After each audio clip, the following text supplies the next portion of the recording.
Russ County. He is also a Baptist minister. And I'm going to ask him to come forward and say a prayer to start our proceedings here today. Let's bow our heads together, please. Almighty Father, we're so thankful for your great love for us, for your goodness to us, for your mercy toward us. And Father, in this hour, I pray that you would be with the families of those who were taken through this hideous crime that was committed all those years ago. I pray that you would give them peace and that you would give them comfort and you would help them to find closure in the new facts that have come to light. Almighty God, we thank you for those who support and protect those of us in the community, for our law enforcement officers, our prosecutors. Lord, I just pray that you would guide and overlook this proceeding here today. We pray in Jesus' name. Amen.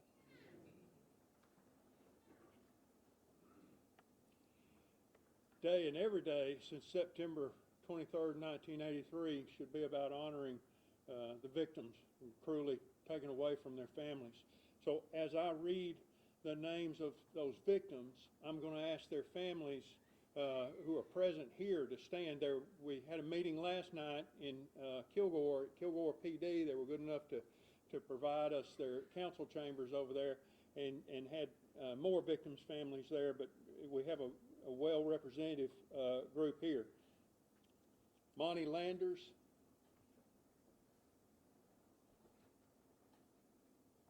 thank you. David Maxwell,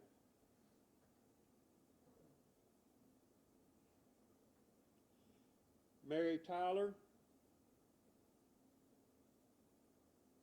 Opie Hughes,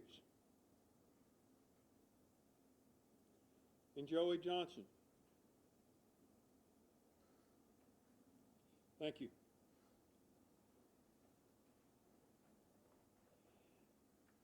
Evil reached behind the pine curtain and gripped us here in the Bible Belt in a tangible way on September 24th of 1983, when those bodies were discovered. Texans, especially East Texans, forever remember where they were when they heard that story because it marked the end of our innocence. There's no way to acknowledge everyone who has contributed to this investigation from the very start all the way up to date. Yet I must try as we gather here today. So first, we've acknowledged the families because their demand for justice to honor their loved ones is the primary reason we gather here today. Instead of false narratives, unfounded allegations of incompetence, or worse, the inevitable finger pointing that comes from the confluence of so many different agencies, permit me a moment to highlight those men and women who conducted themselves to the high and continue to conduct themselves to the highest standards of our profession by introducing some of them to you. Behind me here, Danny Purtle. He was the original lead detective from Kilgore PD, and he later went on to a distinguished career, retiring as the sheriff of Russ County, Texas. Currently representing those agencies, we have some representatives from Kilgore PD here today. Chief Hunter was with us last night with the victims' families, but he couldn't be here today, but he's got his assistant chief and his staff here, and we appreciate them. And our Sheriff of Russ County, Texas, Mr. John Wayne Valdez, is seated right behind me. In addition, we have former Kilgore PD and current Gregg County Sheriff, Maxie Serliano, right here, and seated next to him is Sheriff Larry Smith of Smith County. We're honored to have them all today. We also have Sheriff Corbel from Shelby County and his chief deputy, and we have Dee Dee Green, who is a district clerk there. I'm going to introduce some of these other folks as we go along. William Brown was the DA's investigator for 37 years, including back in September of 1983. I was honored to have him on my watch for about a third of his tenure. William's here. And George Keeney is right behind me, a little bit more difficult to see. But George was in this investigation for a very, very long time, and we appreciate him. And it's my privilege, really, to introduce a hero to those of us who are involved in this investigation, unsung hero. She's a woman of science. Her career spans the entire length of this investigation. She only retired very recently. She worked the original case. Then at the dawn of the 21st century, she went back and she got that napkin and box lid that had been in evidence there at the lab for all of those many, many years, 2 decades at that time. And she developed the DNA profiles from the napkin and the box lid recovered from inside the restaurant. And that eventually led to those convictions of Darnell Hartsfield and Romeo Pinkerton. Lorna Beasley's here with us today. In a moment, Lisa Tanner will tell you a lot about this case, and she'll reveal to you the identity of this third perpetrator known through biological evidence and DNA. And I won't go into detail at this time her tremendous contribution, or Missy Wolf's, who's worked with her so closely. The great contribution from the Ranger Service over the many, many years. That a lot of Rangers have worked this case from Sturt Dow forward. We have our Saki Grant Ranger, which is our sexual assault kit investigative ranger. He's on a grant through the federal government, and we know that unfortunately everything, including obtaining justice, can be expensive, so we're grateful for those grant opportunities and those resources that are brought to bear. The Rangers have certainly devoted a great number of those, and Ranger Jason Shea is a large part of why we're here today. So we've got Ranger Jason Shea with us, and then seated next to him is Ranger Hamadi, who has also been running down some leads in regard to this case. I also want to acknowledge a ranger who's not here, the late Ranger Glenn Elliott. And, he's known as a ranger's ranger because he really devoted himself to improving his craft. He became a leader in blood spatter technology in Texas, early leader, taught the classes, and in fact, that's why the blood that he saw in the restaurant stuck out and struck a chord with him, and he remembered it in detail all those many years later, seeing it in the early morning hours of September 24th of 1983. Ranger Elliott also kept a complete copy of his papers, including the wanted poster after the DNA hits came back on Darnell Hartsfield and Romeo Pinkerton. They started looking for those names, and they found from Ranger Elliott's notes, Lisa Tanner and Missy Wolf were able to uncover in his house that he actually had a wanted poster with both their names and both their Polaroid pictures on it, developed the very first week after the robberies and murders. So we owe a lot to him. His testimony was crucial. There were so many obstacles from the start in regard to this investigation because of some cost-cutting measures instituted in 1983 over in the city of Kilgore, and that's all different now. But at that time, the city was developing the rolls of film and canistering them, and what happened was, despite Investigator Purtle and all the other best efforts of them well photographing the crime scene, out of, I believe, over a dozen rolls, only one of them actually developed into pictures. So they had some difficulties from the start. At autopsy, fingernail fell from the belt loop of one of the victims, and despite another victim missing part of her nail, the pathologist, to her credit, later admitted her mistake. She mistakenly picked that up and thought, well, that doesn't match, that must be from a perpetrator, and that sent us down a very lengthy wrong path. It was 2 decades of wasted resources from that, and then of course disproving it. And it led to a false narrative of corruption and cover-up, and that failed search for that fingernail gave rise to a story so enthralling, many people find that fiction much more compelling than the truth that brings us here today, and they just won't abandon it. And I'm appealing to those folks to hear the truth today. Also want to introduce, we've got some dignitaries on hand, and I appreciate them, too many to name, and once I start, I'll probably leave somebody out. So I've mentioned a lot of law enforcement folks, but in addition to all of that, we've got our county court law judge here, Chad Dean, We've got DA's investigator, Craig Sweeney, current investigator. We've got our district clerk, Terry Purtle Willard, and seated behind her, Randy Galler, Precinct 1 Commissioner. And we've got our county clerk, Trudy McGill, right behind behind her. And then in addition to that, back here in the back of the room, we've got our constable, Jesse Stewart, is present with us. We've got our JP5 judge, Judge Henlow, and y'all help me if I've lost anybody, because I want to recognize y'all so that, which one? Oh, I'm sorry, Pat McCory. Now, you know why I overlooked Pat? Pat, bless his heart, Pat has helped us over the years with different leagues that we've investigated, and Pat was here at noon for this press conference. So I'm sorry I overlooked you, Judge. We appreciate you being here. Okay, anybody else? Thank you, Angela. She's from Joanne Schaffner's office.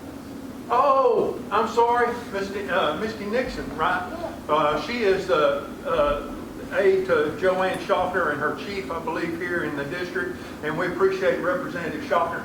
I mention that because y'all honor the victims by being here, and in addition to that, over the years, from time to time, it has really taken, some people have had to weigh in. Some senators have had to weigh in before to get the resources that were necessary to continue the investigation. So I did want to honor all of y'all. So thank you, and thank you to all those county officials who are out on hand, and all of you have answered, on my tenure, have answered the call that duty demanded. We can't control what crimes occur within the geographical limitations of Rusk County, Texas, because of the broken world. But what we can do as Rusk County citizens, the citizens of the state of Texas, uphold our sworn duty to do justice to the people of Texas and to the families of our citizens. Now soon I'm going to introduce Lisa Tanner. She's going to summarize for you the current convictions that are standing in the place. She's going to explain the forensics behind those and the science that identifies a third individual and brings us here today. Thereafter, after she completes her presentation, I'm going to return back up here and I'm going to go through a packet of documents that we prepared for the press because, and I'll address why I'm going to do that. That's what we deem to be appropriate and public for public record. So that we wouldn't have to address each one of those specifically at a later time. When I took office 20 years ago, 21 now, our current governor, Greg Abbott, was Attorney General. And when the grand jury returned the true bills for Romeo Pinkerton and Darnell Hartsfield, right outside these windows on the front steps, he joined us there, and he proclaimed at that time that we would see the prosecution of these individuals through. I was next to him, and Lisa Tanner was already next to us, and as part of his commitment to do that, he assigned us a very accomplished prosecutor to lead the team. She'd go on to a lot greater renown, have a lot more trials. Her and I would partner many other times over the years, but her partnerships in the courtrooms, from here to New Boston and to Bryan, Texas, to Conroe. It's been the greatest honor of my professional career, the greatest professional association I've had. Now, she's since left the Attorney General's office. Yet she remains steadfast in her commitment to justice in this case, as well as her duty as a prosecutor, because we can actually claim her as our own assistant district attorney, a title she's held ever since step one of her involvement in this case. So I'm going to turn this over for Lisa's presentation and let her address some matters with you. Would y'all please help me welcome Lisa Tanner, lead prosecutor on our case. Thank you, Michael. It has been the professional honor of my life to stand in front of 3 separate juries in 3 separate counties to talk to them about this case. It is the greatest privilege of my career, and this will always be the most important thing I've ever done in my life. I'm going to tell you the same thing I told each of those juries in 2005, 2007, and 2008. And that is that this case, if you boil it down to its simplest form, The evidence has been there all along. It has been there since September 23rd of 1983, and it has been waiting. The evidence was always waiting for the science and the technology to catch up with it so that it could give us the answers that it held within it. And all the way through these last 42 years, this case has flowed through the advances in technology and the answers that has provided to us. That started all the way back in 1995 when we were able to enlist, at a great deal of difficulty, we're able to enlist the Armed Forces Institute of Pathology in Washington, D.C. to take on this case. And they took this case on at the very beginning of the most advanced DNA testing that was available in this world. And they submitted that fingernail that we all know about to DNA testing. And they were able to tell us that that fingernail did not match a suspect, any suspect, and it matched one of the victims. That obviously caused a hard right turn and changed the complete tenor of this case, but that technology allowed us to avoid a potential miscarriage of justice. And we should all be thankful for that. But that wasn't the end of things, because in 2007, we re-enlisted that same laboratory in Washington, D.C. to use even more advanced DNA technology on that same fingernail, and they came back and gave us even more definitive proof that it was the fingernail of Mary Tyler, and it was not that of the suspect, and that was not where we needed to be going. Well, at that point, the case, after the 1995 determination, the case kind of went cold, I guess is the best way to put it, until the DNA technology advanced further. And that was in 2001, when the DNA database, the offender database, the acronym being CODIS, came online, and with the help of Lorna and the help of George Keeney and others who worked on this case, we were able to determine that there was blood inside the Kentucky Fried Chicken restaurant that did not match any of the 5 victims, and it matched, as it turned out from the CODIS database, Darnell Hartsfield and Romeo Pinkerton. That was in 2001 and 2002. As a result of that advancement with technology, we were able to go back and look and determine that they were in fact the prime suspects from the very beginning. And they were later, as you know, convicted. Romeo Pinkerton pled guilty in 2007. He had made a judicial confession that he was one of the people responsible for Kentucky Fried Chicken murders. And then later in 2008, Darnell Hartsfield was convicted because of those advances in technology. But in the interim, there was another issue that came up. And you've heard bits and pieces about why we're here, but I'll tell you a little bit more about it. In 2003, my investigators working with me, Missy Wolf and Forrest Mitchell, and I were here in the Rusk County Sheriff's Office, and we were looking at physical evidence. And we were trying to make some determinations from the physical evidence, and it was then that we learned that there was another DNA sample that nobody knew about that had never been discovered. And that was a DNA sample on the clothing of one of the victims. And we learned that it was not matching any of the previous suspects. We learned that in 2003, and we kept it under wraps as we then tried to figure out whose it was. And I will tell you, you just can't make this stuff up when you're talking about this case. On September 23rd of 2003, the 20th anniversary of this crime, we received a call from Lorna Measley from the lab who said, that DNA doesn't match any of your suspects. And I will tell you, we fully intended to indict Darnell Hartsfield and Romeo Pinkerton on that day before we got that phone call. And then we stopped because we knew we needed more technology. And we went to work. We tried to figure out who that DNA belonged to. We have, since that time, excluded 231 suspects to no avail. And we continued to work, and we continued to hope that the science would get better.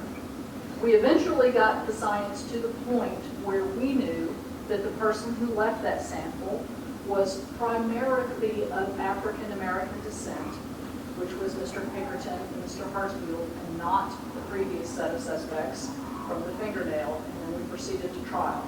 All along knowing someday we want to find out whose DNA that was. And we kept testing as much as we could, but we had to be very, very, very careful because we were talking about a very, very old sample. We were talking about not a huge sample, and we had to make sure that we didn't use it all up.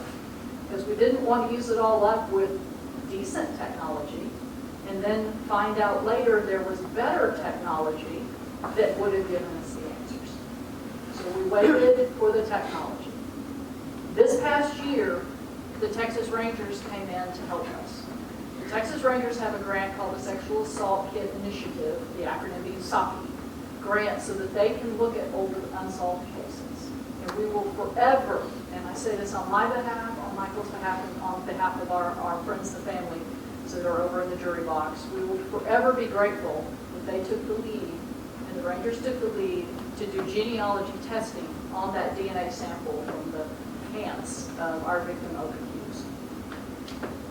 That started this past year, and we have been in touch with the Rangers for this past year, and 2 weeks ago, we learned that they had narrowed it down through a variety of genealogical databases that y'all don't want me to explain it all to you, and I don't really want to have to explain it all to you because I am a lawyer because I don't do science. But there are genealogical databases that allow the Rangers to narrow this down to the DNA of one of 3 brothers. Over these past several weeks, there have been trips to California. There have been a great deal of work that has been done. And in the last 2 days, we've been able to narrow it down and confirm, or maybe the last week, but we've been able to confirm that the DNA is that of a man by the name of Devin Riggs. He was born on February 2nd of 1953, and he died on October 8th of 2010. So he is no longer with us, so we will not be having another Kentucky Fried Chicken murders trial because of that, but at least now we know. I'm going to let Mike tell you more about Mr. Riggs' background, but that has been something that has, those of us who know this case and work this case, has gnawed at us and gnawed at us. I will tell you that it has gnawed at me since I've learned of it, because I thought, how in the world did we miss him? We've eliminated 231 people. How did we miss this guy? I'll tell you why. Well, first of all, it's important before we get into the specifics about Mr. Riggs to tell you that we know he was in this area around the time of these murders. We know that because he was arrested on November 13th of 1983, just over in Shelby County, for an attempted murder that he went to prison for. And that occurred right then. So we know he was in this area around that period of time. What we've learned since the investigation is that immediately upon getting out of prison in around 1985 or so, Mr. Riggs left Texas and he went to California. And he spent the remainder of his years in California, so he was not on our radar screen because of that. Secondly, his offense here in Texas goes back to showing you how things were so different back then. That would have put him into the database had he committed that crime in recent years. There was no database back then, so he was not in our DNA database here in Texas. Additionally, Michael will tell you more about his background back then, or excuse me, once he moved to California, and none of the offenses for which he was convicted or arrested in California put him into their database. He was in no database anywhere. So that is, I think, why he didn't get onto our radar screen over all of these last 12 years. But now we know it's him. They have excluded his 2 brothers. There was one brother who died before the Kentucky Fried Chicken murders. But we now know that based on genealogy testing, that is our 3rd suspect. So yet again, we've gotten to the point where the forensics has advanced enough where the evidence has finally answered the biggest question we've had, who that last person is.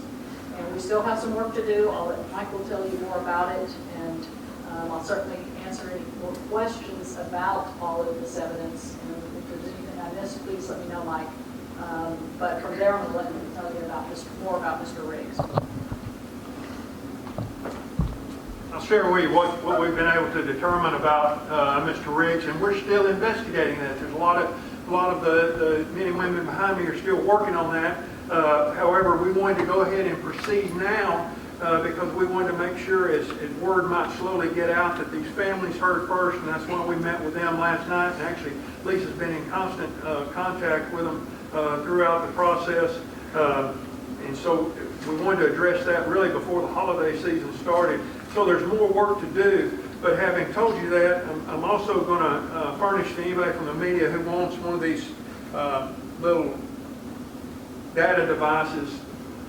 And it's got what information we do know. Now, I don't want to, the reason I'm doing that is because we're a very small office, as you know, and we'll be inundated with all the open records requests.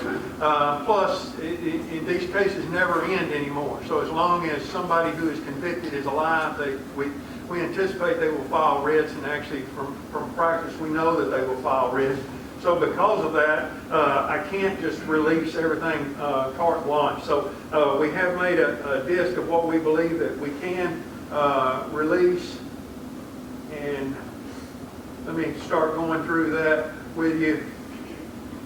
I'll put it up over my shoulder here. This is a summary of Mr. Riggs' criminal history. It really wouldn't be appropriate to give you his criminal history under Texas law, but you can see here he's arrested for burglary in Los Angeles in 1970 on 2 different occasions.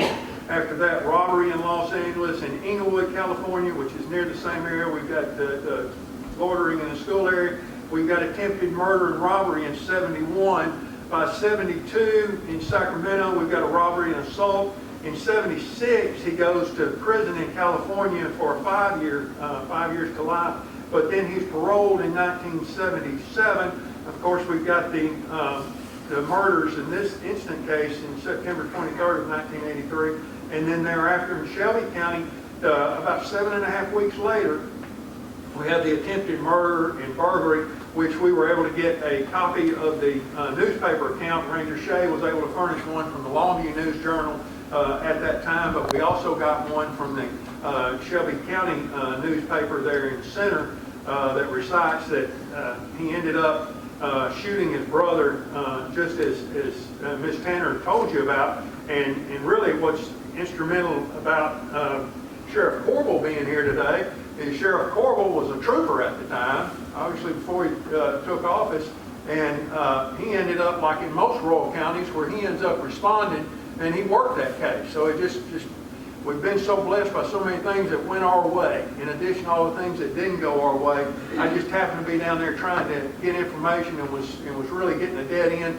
and the sheriff overheard me, and he immediately came up and told me all I ever wanted to know at that time that I could handle about Billy Ray Riggs and Devin Riggs. And originally what we had, and you'll see from this as well, is that we had the genealogy through Ranger Shea's work narrowed it down to 3 full brothers, these Riggs brothers, Larry Riggs, Billy Ray Riggs, and Gerald Riggs, and Devin Riggs, I'm sorry. And so we know now it was Devin. Now, thereafter, you see, right after he gets sentenced to 3 years, actually what he went away on was aggravated assault, but he was initially charged with attempted murder. He leaves TDC in 1984, and he's paroled, but pretty quickly he's out in Los Angeles. He commits a battery in 1996, and then he's formally discharged, and then he's deceased in 2010. Now, also included Billy Ray Riggs, that is the person that he shot. They were living together down there in Timpson, and we do know some other people who were living in the residence with him. And when the sheriff went down there at that time, trooper, it was pretty easy to figure out that there was no actual hunting accident, as Billy told the Nacogdoches Hospital. He was actually shot as a result of the 2 of them having a shootout, and a number of shots were exchanged, I believe over 15. The sheriff worked that case, and while he was down there, he was noticing in the yard a whole bunch of shells of vehicles, including a van, cargo van. And so because of that, he went back and got a warrant, and came back and searched and went through all of those stolen goods, and it was just full of stolen goods, as you can see from Billy Ray's. Then Billy Ray, fairly, well, a while after this, he ends up in 1990, we discovered that he is the subject of a number of documentaries and things where he killed a woman out there in California and was eventually convicted of that. And so this is just a copy here of that original shooting, like 7.5 weeks after these murders, from the newspaper there in the center. These are the bookend pages that the sheriff provided me. Very helpful, because that gave us some leads to go to other people we could try to track down to try to find more information about Devin Riggs. And I asked the sheriff about a photo, because we still had not seen a photo of him at that time, since we found one with his pin packet that we'll show you here in a minute. But the sheriff pointed out to me, as we all forget, about it was 1983. As she said, it doesn't go in these databases because there wasn't any DNA science to collect that. But he pointed out to me it probably would have been a Polaroid, and it would have been attached to it, and it's probably fallen off.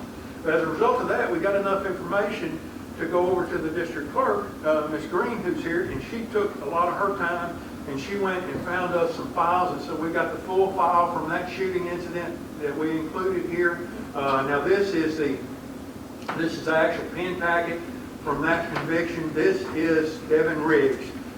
This is the photo we got of him from his pin packet, and she was able to get us that full court file. And then when she got us that full court file, in addition to that, this is just a copy of what I was telling you about a minute ago, where that case where Billy Ray Riggs was convicted out in California.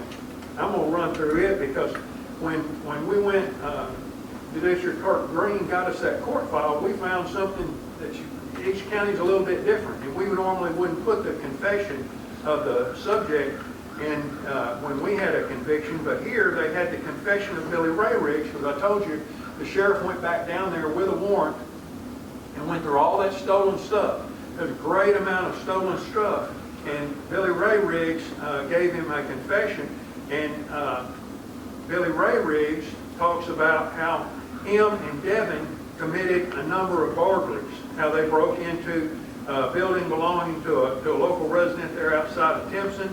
They broke into their toolboxes, the construction company is what it appears to be, and that he took a Colt .357 revolver. The last time he saw that gun, Devin had it. Of course, you know from the KFC cases that that's the general class of weapon that could have been used here.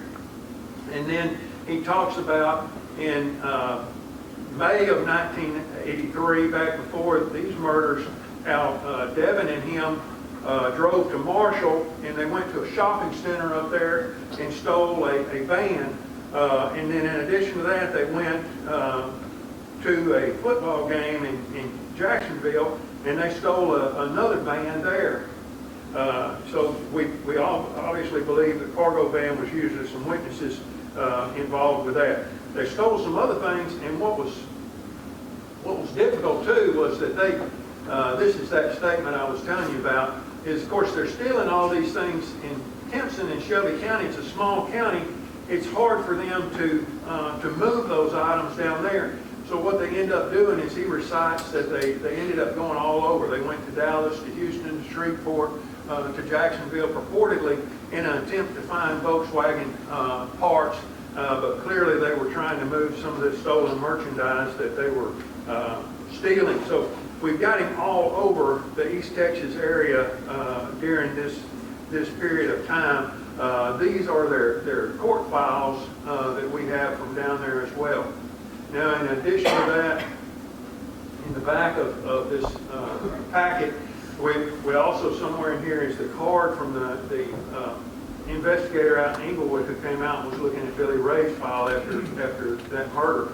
We've also got the emails where we redacted some of the names in the emails, but it gives you a hint of all the work that Ranger Shea and the Ranger Service did, because when they get this back, that it's going to be one of these three brothers, well actually the full brothers of Billy Riggs, they start going down that path. One of the brothers was deceased before this. Larry and Devin and Billy Ray were all alive at the time of this, so they start them, and they were able to get some DNA from Billy Ray's, from a medical examiner when he died. They're all deceased now. And then Larry, they were able to get a relative. We blacked out those names that were used there to try to protect those people who are innocent, other than they just are related to these individuals. And you can see by the process of elimination that what we end up with is, when I get to it here in a minute, that's just reciting that Devin has passed away in 2010 from natural causes there in Los Angeles. And this is when the Rangers sent us the actual email where he says Devin Riggs is a person.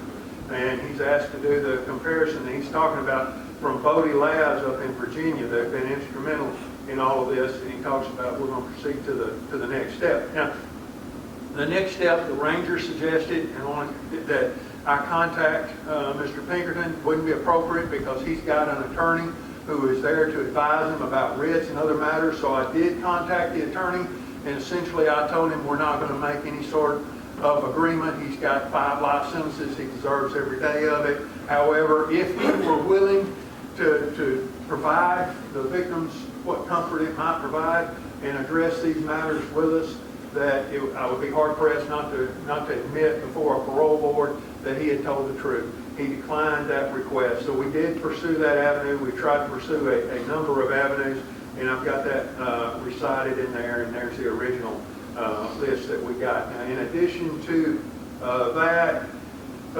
we do have, just a little short, there's another press release today reciting what Ms. Tanner told you, and then we've got the actual Bodie Labs report that we've redacted some of, but the pertinent part is in there. It's a little bit difficult to read because that's the kind of science that is. I mean, the nature of DNA is they're matches, but they're matches by exclusion. However, all of us up here have become very proficient in this, and we represent to you that there is no doubt, there's no doubt today that Devin Riggs has his biological material, that semen from one of the victim's pants, and we're certain enough that we're absolutely certain he would be convicted if he were alive and could be tried.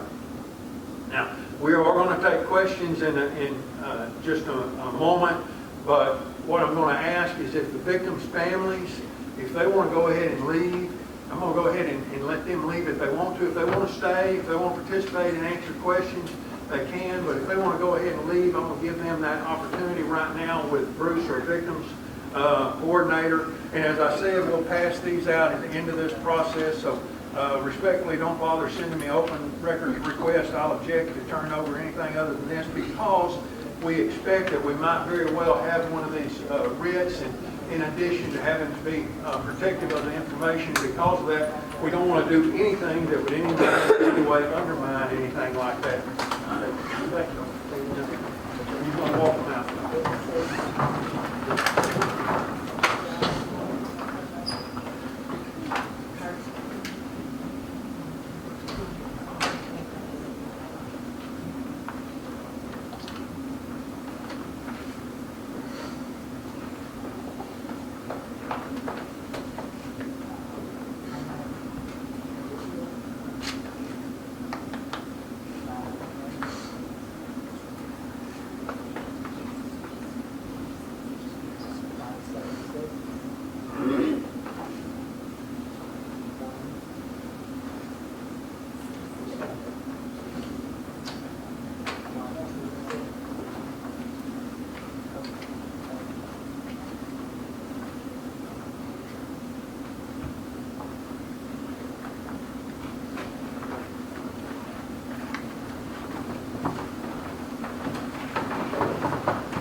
the rest of the staff's in the courtroom. You can imagine it takes everybody involved to do any part of this, especially with a small office.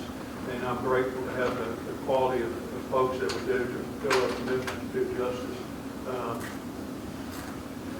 All right, do y'all have any questions you can ask me or Lisa, or we may try to put the ranger on the spot? Yes, with this, with the latest with his Riggs, can we officially say that the Kentucky Fried Chicken murder is officially closed right now, or is there still more investigation that needs to be done? I'm going to start with that. There'll always be more investigation, always.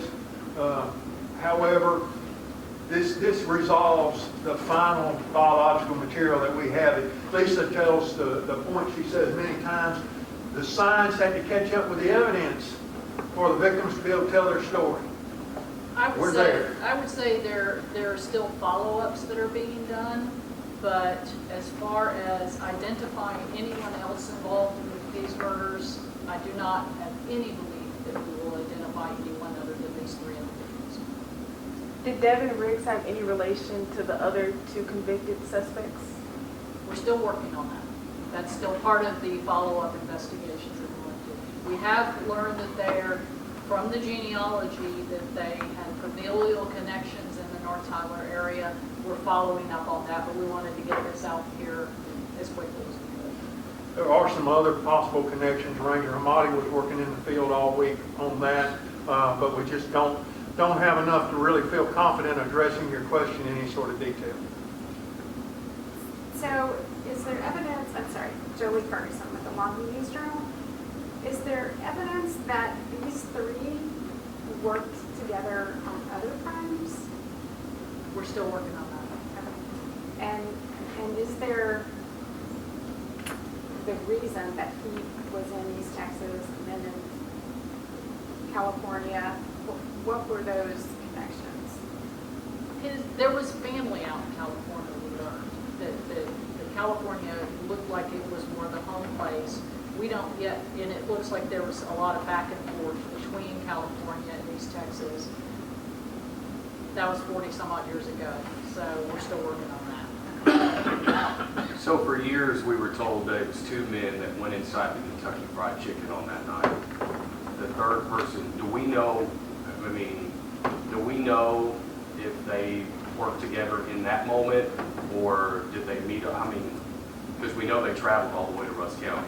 There are 5 people that can tell you that, and they obviously can't speak. There are 3 other people, 2 of whom can't speak, and 1 of whom refuses to speak. So we don't have any way to know. It's unfortunate in any crime. I've never had a crime where I knew exactly how it went down. You just can't.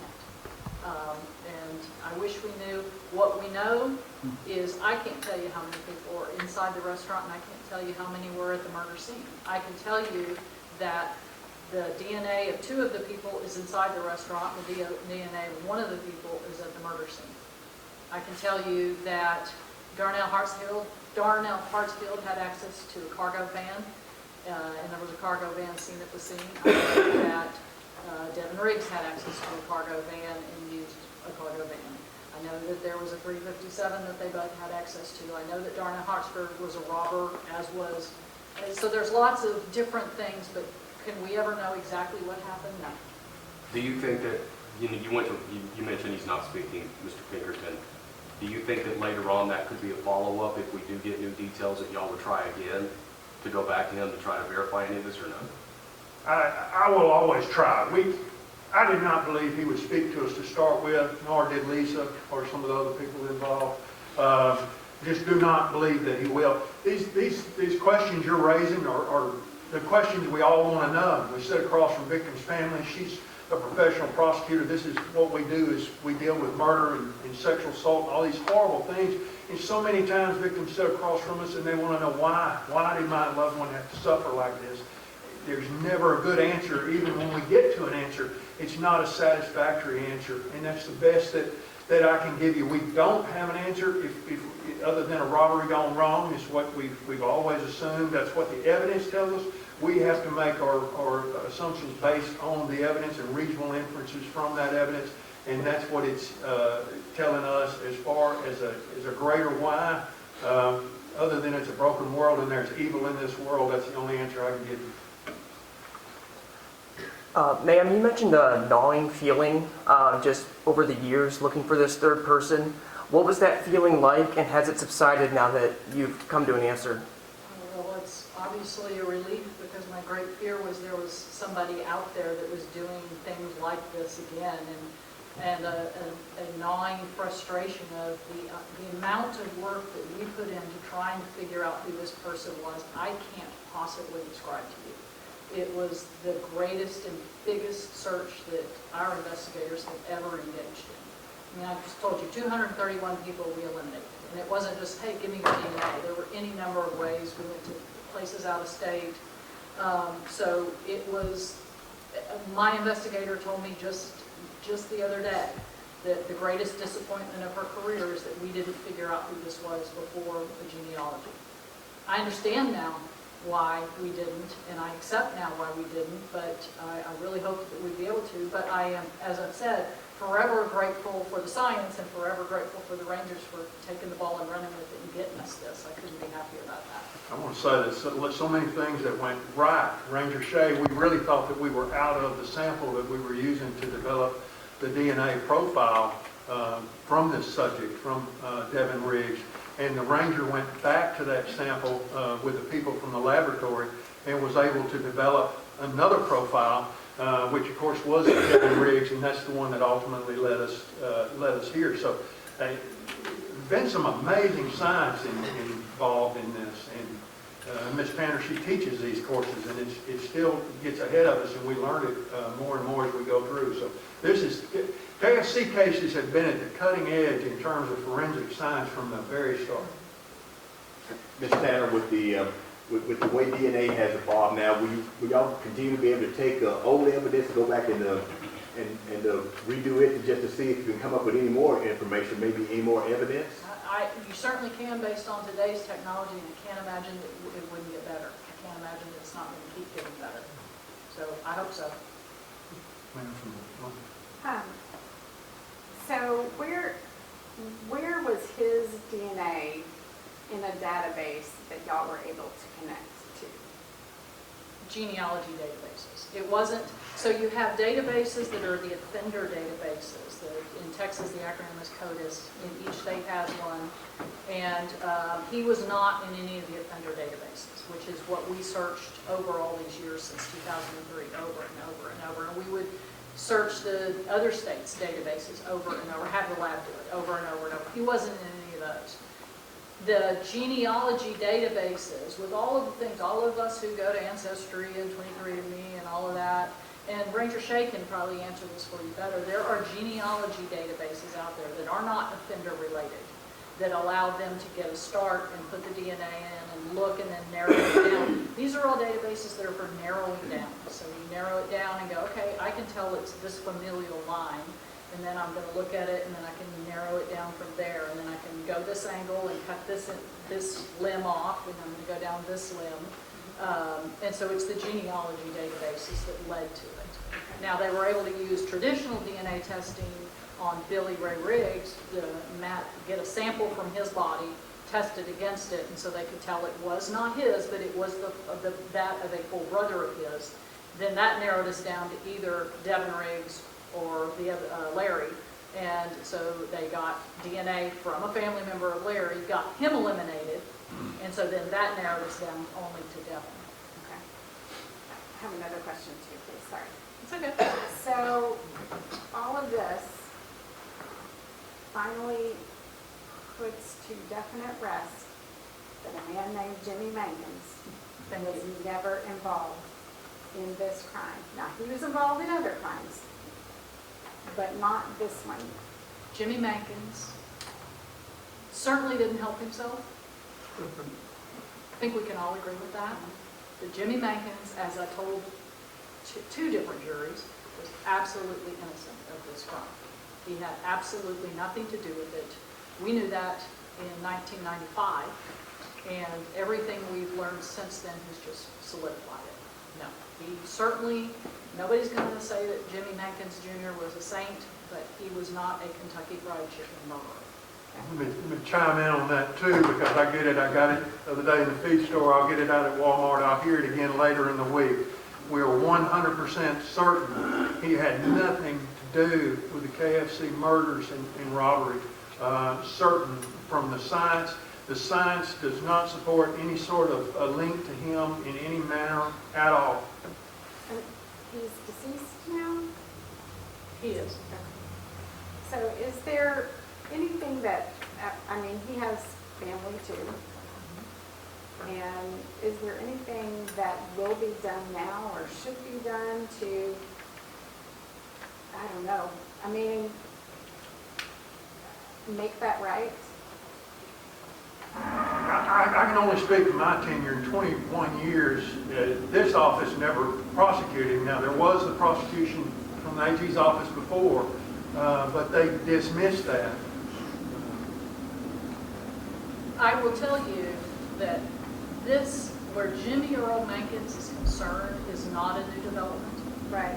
I sat down in a law office across the street in 2006 with him, just across the table from him, and I told him, Jim Earl, I know you didn't do this, and I'm going to defend you in front of this jury coming up, and I will continue to defend you. So this is not a new development, it's just further solidification of that fact. Let me go so far as to say, in the entire 21st century, nobody in any sort of authority in regard to the investigation or the prosecution has ever been of the opinion that Jimmy Earl Mankins was involved. We're of the opinion he was not.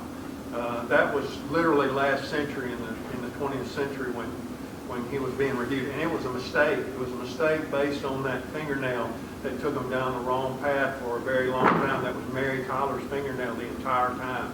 We just needed the science to tell us that. And really, there, for some reasons that Ms. Tanner pointed out, that you shouldn't have gone down that path. Just shouldn't have. And if it makes anyone feel better, I can explain more of why we know the DNA, or the fingernail is not that of Mankins, separate and apart from the DNA. If you guys are fine. I don't know if you want to know, or is it a dead horse and we just keep picking it. I mean, because every time this case is mentioned, his name gets mentioned. Sure, and that is, I guess, not unexpected, because he was the suspect that, of course, it was a sexy suspect because of his family stature here in the community, and I get that. And he was the suspect initially. Unfortunately, it was based on an error. They're separate and apart from the DNA. Obviously, the DNA told us at the time what nobody wanted to hear. But going back and looking at it in hindsight, there was a lot of other stuff that just kind of make you slap your head and go, oh God, why didn't somebody see this back at the beginning? For instance, one of the things that struck me most of all was that, and I know those of us who followed this case, I'm sure everyone's seen the pictures of the fingernail, and they've seen the pictures of the plaster cast of his finger and how his finger looked. One of the initial things when I started to work on the case was like, wait a minute, when did you get talked to when they took the plaster cast of the finger? It was 8 days after the crime. And I thought to myself, but don't fingernails grow? And so we actually, one of the deliberative bodies that I worked with in this case, we did an experiment. This isn't official, but I want to tell you because it's pretty relevant. We did an experiment where I got fingernail clippers and I cut my fingernail down to the very quick where it was just right on the verge of bleeding. And we bandaged it up so nobody could see it. And we waited for 8 days. And we did a big reveal. And you know what happened? My fingernail grew. And it was normal looking. It wasn't cut down to the quick. And so we were all like, wait a minute, that nail shouldn't have looked the way it looked if that was from the crime. And if that was in fact his fingernail. Another thing that was huge was immediately before I don't remember if it was the Hartsfield or the Pinkerton trial, but immediately before one of the two trials, Missy, my investigator, and I were going through all of the physical evidence. And we were looking at the various samples that were collected at autopsies, at the various autopsies. And we came across a little envelope that was about this big, that little manila envelope, and on the outside of it, it was labeled. And the label said Mary Tyler's lab number, so it was Mary Tyler's autopsy, and it said broken fingernail on the broken thumbnail across the envelope. She and I opened the envelope, and it had obviously never been opened since autopsy. And we opened it up, and there was a little piece of paper that we unfolded carefully, the piece of paper. You know what we found inside of it? We found 4 very tiny, what were obviously female fingernails. You know what we didn't find inside of it? A thumbnail.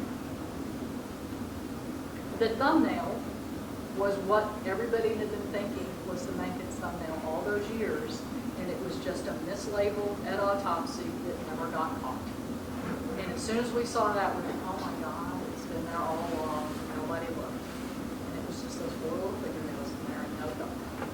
So, I mean, those are the little things, and then along with the first DNA that told us it's not his nail, the second DNA that told us it's not his nail, I have absolutely no doubt at all, never will, that if something comes along separately to tell us that somehow Jim Mankin somehow did this, okay, fine, but it has absolutely nothing to do with that. Period.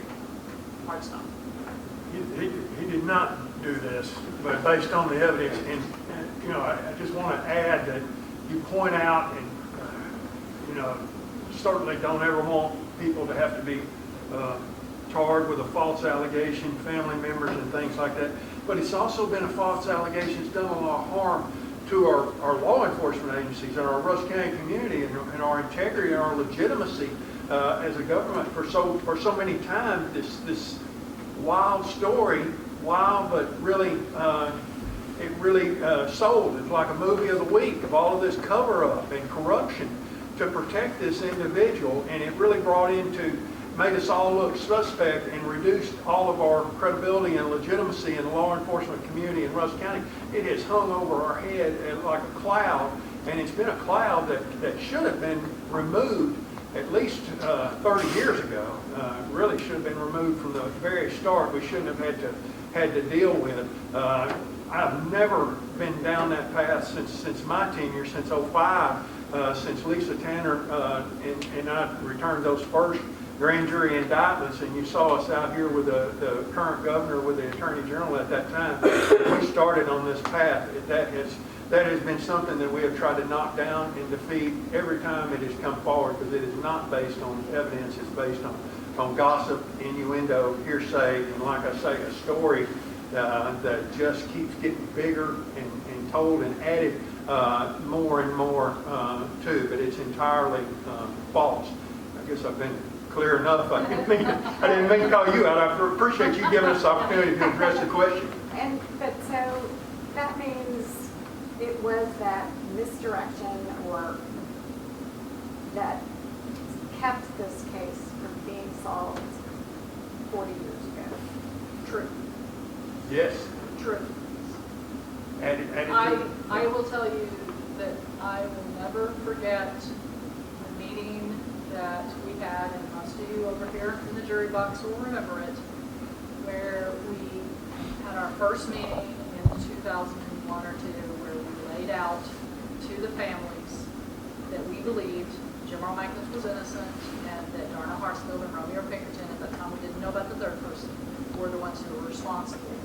And needless to say, there was skepticism. Needless to say, there was less than a receptive audience at first. And what I will never forget is the moment I showed the families the wanted for questioning poster that was generated in the first week of this, after this crime, that had the pictures of Darnell Hartsfield and Romeo Pinkerton on it. And you could feel the air leave blue. It was one of those moments in my life that I will never forget how that felt. And I watched family members start to cry because they realized what we had already come to realize, which is these guys were here all along. We just didn't have the capacity to know. May I ask why were they not pursued?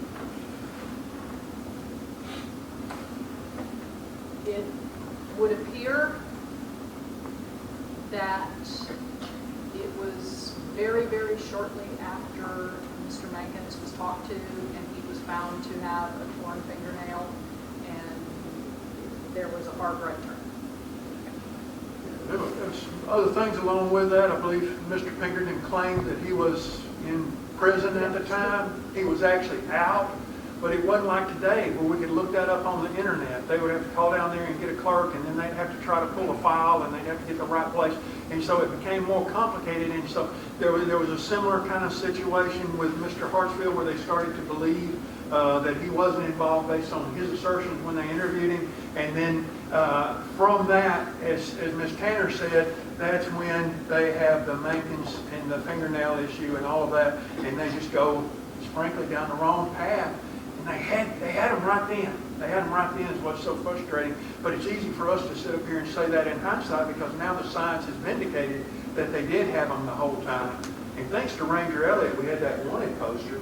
And that was prepared, I believe, with some information from the Smith County Sheriff at that time. Yes. From some sources we don't know, but he'd gotten some sources in the jail that these were the people responsible. So it had a lot of support behind it, just didn't work out. Kathy? Did anybody ever think to call the parole office and double check and see if they? We did. Yeah, but I mean, the parole officers are such a good source. And I know back then, PC they weren't caught up. It would take weeks sometimes for it to show that somebody had been released. And I know the two men that wound up supervising both of them. And I can't speak to, I mean, I don't know. parole officers are excellent sort of resources. I don't know what was done back then. Yeah. I know that we nailed it down pretty quickly. Well, I just wondered if it said anything in the file about that. Yes, ma'am. You said that it was like genealogical DNA used. Why was it not offensive DNA if he had been arrested before and would hypothetically then have a record? Because just because you have a record doesn't mean your DNA gets taken. You have to, your offense has to qualify, and that's changed over the years. What qualifies for mandatory DNA collection has gotten to be much bigger now than it used to be. And in California, I don't know specifically what their laws are, but I know that their laws were such that nothing he ever did got him into their database. I wish he would have been. I wish to goodness he would have been, like more than 10, 15 years ago. And then you said yesterday you kind of notified the family ahead of time of who it was. Walk me through how did they react? They were ecstatic. There was a lot of tears. There was a lot of emotion. There was a lot of happiness. And to be honest, I think there was a certain amount of relief that he was gone so that they didn't have to worry about another trial. But it's been very special these folks are family to me. And it was very special to be able to call them all again after all this time. Rekindle our friendship and our family relationship and let them know that nobody stopped working. Folks have been working. And so it's very, very special. And they feel like they have an obligation to their loved ones to keep moving the case forward. So, and bless their heart, we're all getting older. When we started this, we were out on those steps. I didn't have any gray hair. So we're all, time catches up with all of us. And it was really hitting home with some of them. Bless their hearts. They did not want to leave this world not knowing that they had done everything they could to uncover justice for their loved ones. And they have a clean heart in that regard. And we're certainly pleased to be here today standing with them and telling you what we know. Do y'all share that same, Lisa, you told me, you shared me all this stuff 2018, 2019 when I met you and filled me in on this whole story. You talked about how this was the most important thing you've ever done, and there was a lot of things that got, fell through the cracks, hard right turns. When you found out that this Devin guy was the third suspect, and you looked into it, you found out that it came to an end because he had passed. You spent a majority of your life doing all this. How did that make each and every one of you feel? You said the families was ecstatic because they didn't have to pursue it anymore. How did that make you guys feel, knowing that you've been trying to seek answers for these families? Really gratifying. Odd because my entire professional career, I first became involved in this case in 1994. So my entire professional career just about has had KFC flowing through it. So it's very odd, but it's very, very gratifying. I will tell you, I'm a trial lawyer, and nothing makes me happier than trying, the older the case, the better. And so I was deeply disappointed from a trial lawyer standpoint that he was no longer with us, so I could bring him to justice here in the state of Texas. But I also completely understood from the family's perspective how they would be relieved that he's not here anymore. But it was very, very gratifying, and as I said, I'll be forever grateful to the Rangers for taking the lead on this for us. I was a kid in school. I remember who told me about it. This was back before 9/11, all these other things that we see in the world that are so terrible. And it really, like I say, it really pierced through the community that this kind of evil could strike right in the middle of us for no reason. So, and then the cloud in terms of law enforcement that hung over all of us and our legitimacy, that we were somehow corrupt or incompetent or something like that. And that was such a poor brush to get painted with, because so many of these folks behind me worked so hard. So many of them have gone to their graves, never seeing the end of this. It's just been such an ordeal for the people of this county, for our law enforcement community that's been painted with a bad brush, and they have done everything they could to bring justice about and lift this. So what a blessing to come into the office Monday and not have this over us. I know it's not a closure in that way to the victims' families, because they have forever lost their loved ones, and we can't do anything to reduce or diminish that. But we know that we have fulfilled our duty as a county, as a community, as a state of Texas, as law enforcement officers and prosecutors, do everything we could to bring about justice. And so I join Lisa. There's so many people to be grateful for, but I'm very grateful for Ranger Shea and the excellent work he did to get us this most recent development. I'd just like to say, I wasn't being critical or anything. No. I can't tell you how much I appreciate each and every one. And please understand that when we're talking about missteps in the beginning, I mean nothing negative Right. Oh, towards no, any I of these understand. nice people. But, They've worked their rears off, and I went to school with, David was a year younger than me, and he marched right beside me in band, and my brother and him were really good friends, and then Kathy and I became really good friends, and the Maxwell family means a lot to me, and I saw the toll it took on them. I saw the toll it took on Danny Parker. We became friends over the years, and I saw him just tired, but didn't want to give up. And I can't tell you what it means to me, all the effort that's been put into this case. And I personally really, really appreciate each and every one of you. And y'all sure don't get the thanks that y'all all deserve, and nobody knows what it's like to be a police officer and not be able to put things to bed at night. So I just wanted to thank you from the bottom of my heart, because it became part of my life. So, Amen. Thank you.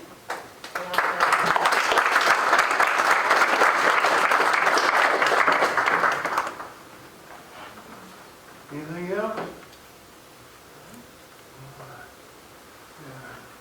Bruce, would you take our victims out? And I'm going to ask y'all to remain for just a little while and let them get out and get to their cars and things. And I'm going to have my staff come forward and hand out these cards that we've got for the media for y'all to give out.